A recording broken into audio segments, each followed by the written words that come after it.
It began with a song, not just any song, but a strange melody that seemed to dance between the airwaves during the darkest days of World War II. In 1940, as bombs fell over London and families huddled in shelters, a young musician named Anne Dawson sat at her upright piano in a small flat in Kensington. Outside, sirens howled, but inside, Anne played soft notes that echoed through the smoke-stained room. She wasn't just playing to stay calm, she was listening for something. Something hidden, something dangerous. Anne was no ordinary pianist. Before the war, she had studied at the Royal Academy of Music. Her fingers were famous for their delicate precision. Her future seemed bright, filled with concerts, applause, and dreams of performing in Paris. But when war came, everything changed. Like many artists of her time, Anne faced a decision: continue her art or use her talents for something greater. She chose the latter, and that decision would lead her down a path filled with secrets, spies, and a piano that would one day help crack Hitler's code. When the call came from the government, it was simple: report to Station X. No more details. No explanations. Just an address. It led Anne to Bletchley Park, a large Victorian mansion hidden in the English countryside. From the outside, it looked peaceful, but inside it was a hub of chaos. Mathematicians, chess players, linguists, and musicians were working around the clock to solve the mystery of the Nazi communications machine known as Enigma. Enigma was more than a code. It was a nightmare. Every day, the German army sent thousands of encrypted messages through it: orders, plans, locations. And every day, those codes changed. No pattern, no repeats, just endless confusion. Even top scientists called it unbreakable. But that didn't stop the team at Bletchley Park. They knew that breaking Enigma could win the war, and they were willing to try anything, even music. Anne didn't understand right away why she was there. She had no training in codes or machines, but her mentor, Commander Alistair Denniston, believed in something others didn't: that music could reveal patterns no machine ever could. He noticed how musicians could hear changes in tone, rhythm, and structure. Skills that could help decipher messages hidden in sound. That's where Anne came in. Her first task was simple, or so it seemed. She was given pages of strange symbols, each representing the output of the Enigma machine. Lines of letters that made no sense. But as she looked closer, she began to hear music in her mind. Some lines felt like minor keys, others like repeated motifs. Slowly, she started to hum what she saw, and that's when the first pattern emerged. It wasn't magic. It was recognition. Anne had trained for years to listen with deep concentration. In those symbols, she found rhythm, repeating every 26 steps. She marked it. Showed it to a mathematician named Hugh Alexander. Together, they realized that what Anne heard was a repetition caused by a rotor setting inside the Enigma. This small finding led to a big breakthrough. They could now predict certain behaviors of the machine. But there was more. One night, Anne was listening to a radio broadcast intercepted from Germany. It was a transmission filled with static, but under the noise, she heard something familiar: a musical phrase. A short set of beeps repeating every few seconds. She rushed to record it. The next morning, she translated the rhythm into musical notation. It matched a common German phrase used in orders: Angriff bei Morgengrauen, attack at dawn. Now the team at Bletchley Park understood. The Germans were using standard phrases in coded messages, and when repeated, those phrases left behind a musical fingerprint. With Anne's help, the team began building a library of rhythms, each one tied to specific military commands. It wasn't just code breaking. It was composing a map of Nazi war plans. Anne's work didn't go unnoticed. One afternoon, she was called into a quiet room where Alan Turing, the mastermind behind the machine known as the bomb, was working. He didn't speak much, but he nodded when she entered. Together they sat side by side, decoding one line at a time. Anne would hum, Turing would calculate. Page by page, they built a model of the Enigma's daily settings. But there were dangers. Every mistake could cost lives. Once Anne misread a rhythm and decoded a message incorrectly. The Allies moved troops based on her work. The result was a disaster in North Africa. Anne was devastated. She asked to be removed from the project. But Turing refused. He told her, "You hear what we cannot. That's your power." So she returned to the piano. Day and night she played and listened, looking for new clues. Some came through radio. Others came through captured documents. Every note she played helped rewrite the story of the war, and every message she decoded saved lives. Pilots who avoided ambushes, ships that changed course in time. One evening, a special message arrived. It was from a high-ranking German officer. The code was complex, but Anne noticed something strange. The rhythm of the letters matched a rare musical time signature, 7/8. It was unusual, awkward, even for German precision. She followed the beats, counted the rests, and cracked it. The message revealed Hitler's plan to move tanks to the Ardennes forest, information that would change the course of the war. That night, Churchill himself visited Bletchley. He didn't speak to many people, but he asked for the girl who played the war. Anne stood in front of him, hands shaking. He simply said, "Well done." Then he left. That was enough. From that day on, her nickname among the codebreakers was the pianist. Anne never sought fame. After the war, she returned to her music school, taught children, played in small concerts. She rarely spoke of her work. But in 1974, parts of the Bletchley Park files were declassified. Her name was there, and her story began to spread. The woman who cracked codes with her ears. The pianist who heard the war in rhythm and saved lives through song. The story of Anne Dawson is more than history. It's a reminder that the quietest voices sometimes have the greatest impact. That in the noise of conflict one must listen carefully, because sometimes the truth hides in a single note, waiting to be heard. As new threats emerged in the Cold War and technology changed, the work of code-breaking evolved. Machines grew faster, languages became more complex. But even then, those who trained at Bletchley carried Anne's lessons with them. To hear before they saw, to feel before they understood.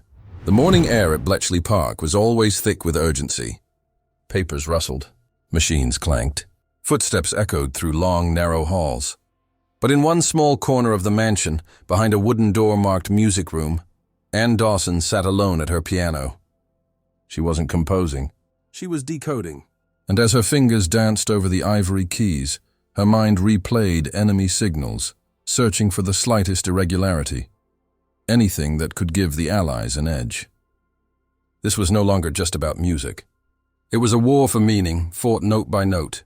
Anne had grown more confident since her first days at Bletchley. What began as guesswork had turned into something close to instinct. With each intercepted message, she applied musical theory, intervals, key changes, and tempo to identify patterns others missed. Her piano was her machine, and her ear was more precise than any metal rotor. The Enigma's complexity had not decreased, but Anne's understanding had grown sharper, faster, more intuitive. One afternoon, Anne was handed a message unlike any she had seen. The text appeared ordinary at first, random letters grouped into 5-character chunks. But as she played it on her piano, she noticed something bizarre. The rhythm was off, not just unusual, but broken. She paused, tried again. This time it sounded like 2 separate melodies fighting against each other. That contradiction led to a discovery. The Germans had started layering codes, using multiple Enigma settings in the same message. This was their attempt to confuse any pattern recognition. But they didn't count on someone like Anne. Using a method she called musical separation, Anne broke the message into 2 voices, like harmony and melody in a duet. She played each part separately, writing out their individual structures. The result was astonishing. Hidden within the message was a German order to reposition submarines in the Atlantic. The Allies had only days to react. Because of Anne's insight, the Royal Navy rerouted convoys, saving hundreds of ships from being torpedoed. This success brought attention, and not all of it was welcome. A senior officer at Bletchley questioned Anne's methods. He didn't believe a woman or a musician could outperform seasoned cryptologists. He challenged her work in front of the entire team, demanding she explain her process step by step. Anne didn't flinch. She walked to the front of the room, played the coded message on the piano, and narrated how each tone represented a letter shift in the rotor mechanism. Silence followed. No one could argue with the result. Anne had proven herself again, but the pressure never left. In private, Anne began writing a journal, not of secrets, but of sounds. She noted which frequencies were most common in German messages, how often the codebooks seemed to repeat certain rhythmic forms, and which settings aligned with major attacks. She created a personal system, a musical cipher library that helped anticipate not just what the messages said, but what they meant emotionally. Was the sender rushed? Calm? Afraid? Anne believed music could expose motive, not just method. Her relationship with Alan Turing also deepened. They didn't talk often, but when they did, it was meaningful. Anne once asked him if he believed machines could feel. He replied, "Not yet, but you might help teach them." Turing respected Anne's intuition, and in turn, he began adjusting his calculations based on her musical insights. Together, they shortened decoding time by nearly 30%. The war machine turned faster because of their odd, brilliant partnership. But not all codes came from Germany. One day, a Soviet message landed on Anne's desk. Britain was allied with the USSR, but tensions were rising. The message wasn't supposed to be decoded. It wasn't even part of her job. But Anne couldn't help herself. The melody and the symbols felt sad, almost desperate. She worked through the night. By morning, she had translated it. A Soviet agent was asking for asylum, fearing execution by his own side. Anne handed it over to her superior. Hours later, the man was dead. Whether the message had been too late or had sealed his fate, she never learned. But it haunted her. To cope, Anne poured herself into her work. She trained others, young women with sharp ears and nimble fingers. She showed them how to match tones to rotor clicks, how to recognize cipher changes like tempo shifts in a concerto.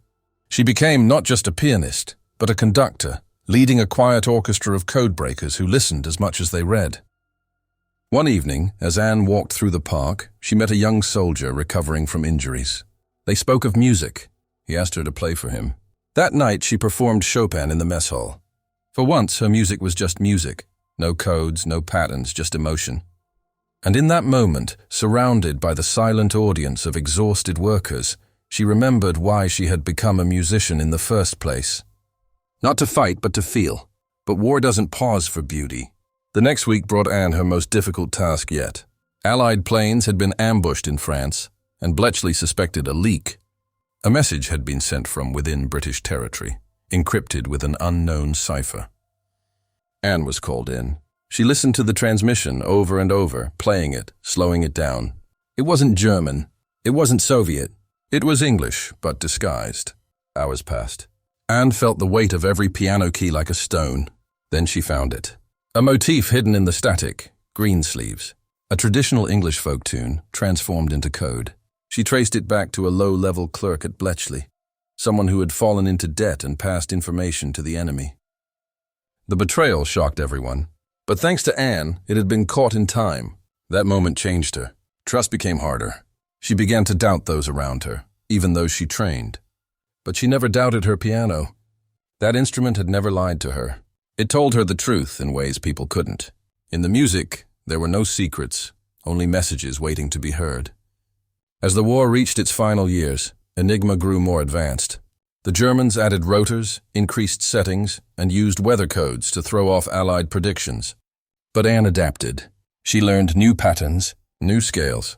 Her journal grew thicker, her mind sharper, and through it all, she stayed at her piano, translating chaos into clarity. Late one night, Anne received a message from a French resistance group. It was cryptic and disorganized. But as she read it, she heard a faint melody, notes arranged in a pattern only she could hear. She decoded it, realizing it was a warning about a planned bombing of a civilian train. The Allies acted fast and stopped the attack. The French commander sent back a note. "You saved my daughter." That letter stayed with Anne forever.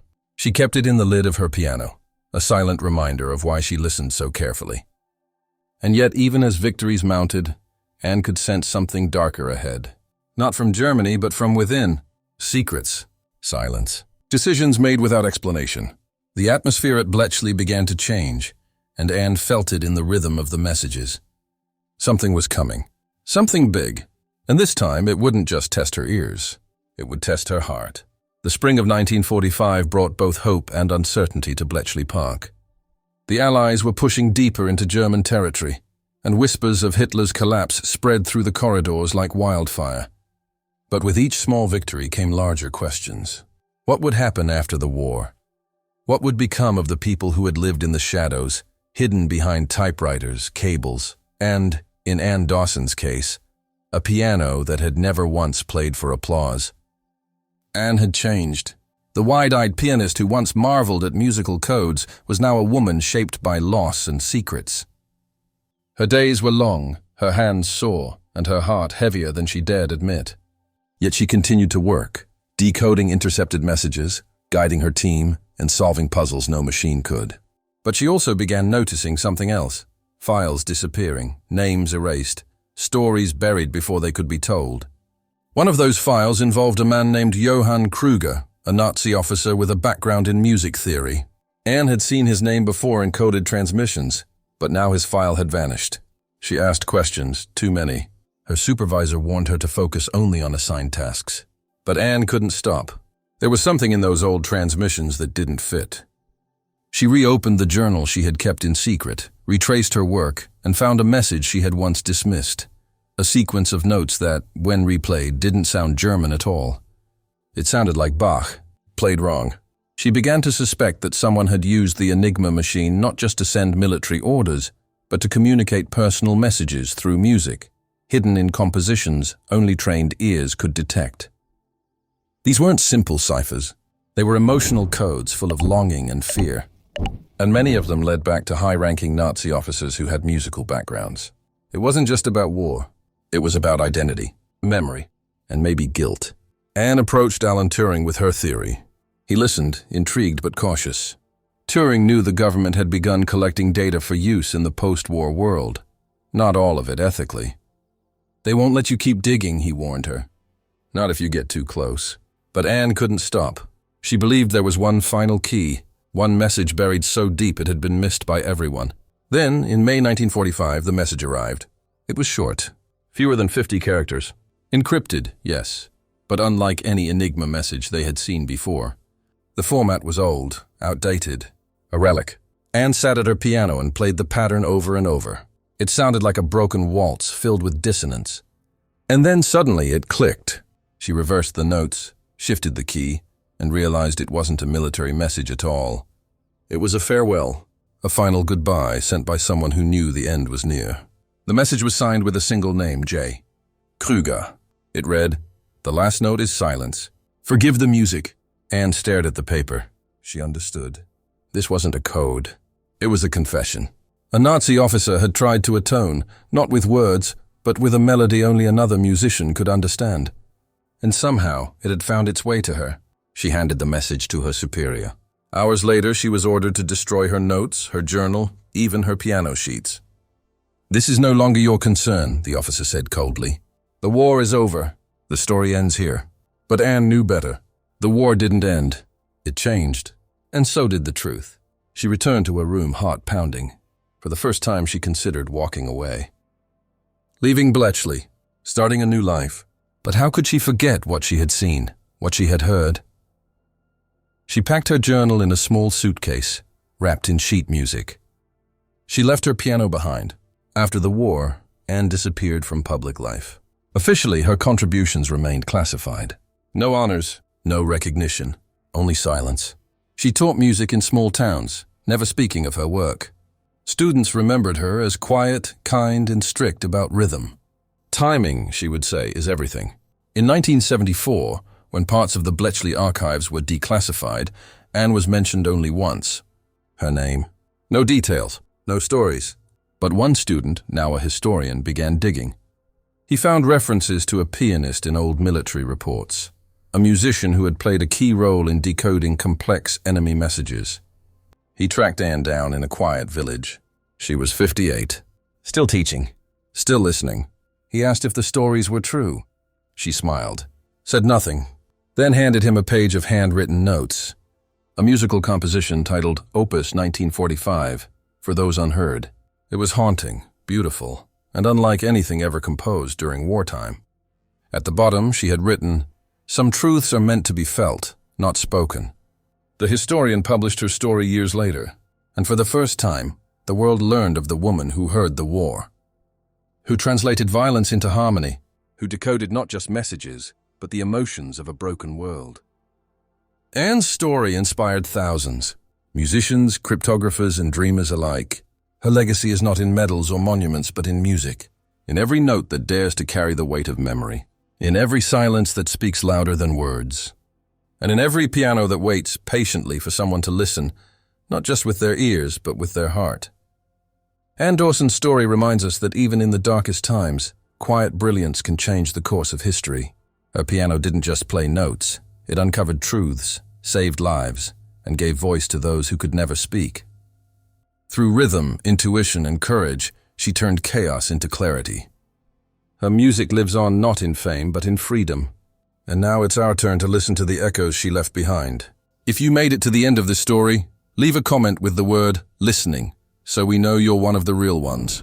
Don't forget to like this video, subscribe to the channel, and hit the bell icon so you never miss another hidden story from history.